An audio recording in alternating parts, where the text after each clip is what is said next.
नमस्कार. इडली शिल्लक राहिली आहे. ह्या इडल्यांचे करायचं तरी काय हा प्रश्न पडला आहे.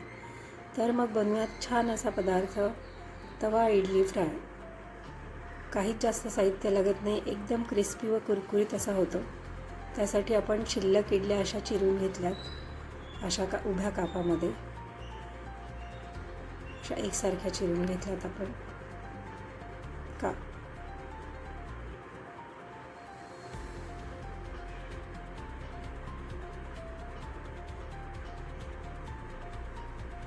आणि नंतर आपण तवा गरम करून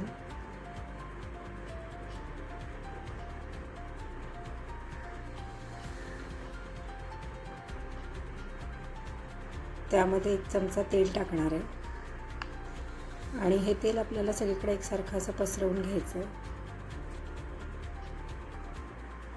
असं मस्तपैकी आपण पसरवून घेणार आहे.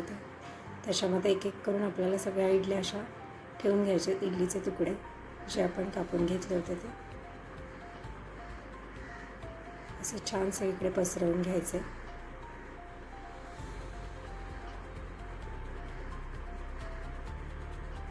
मीडियम गॅस ठेवायचा, म्हणजे ते करपत नाहीत आणि छान असे क्रिस्पी होतात.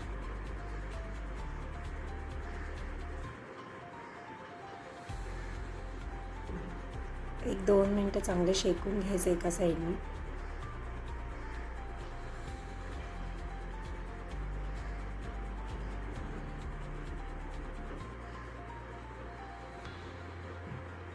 दोन मिनटं झाली आहेत. आपण मग आता ते उलटे करणार आहेत हळूहळू. दुसऱ्या साईडने पण आपण ते सगळे भाजून घेणार आहे.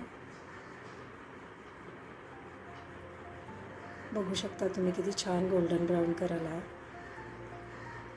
अशाच सगळ्यांना आपण उलटे करणार आहोत.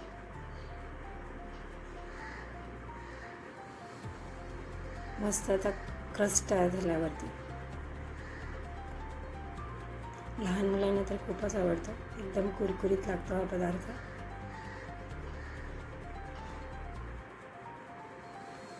एकदा जर बनवताल तुम्ही तर नक्कीच नेक्स्ट टाइम बनवून खाणार. अशा प्रकारे सगळे तुकडे आपण उलटे करून घेणार आहे आणि दुसऱ्या साईडने पण आपल्याला छान असे गोल्डन ब्राऊन शेकून घ्यायचे. ते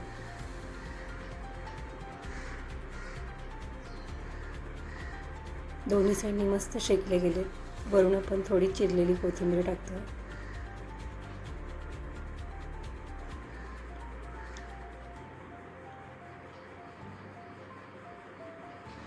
आणि थोडासा असा टेस्टसाठी सांबार मसाला टाकतो.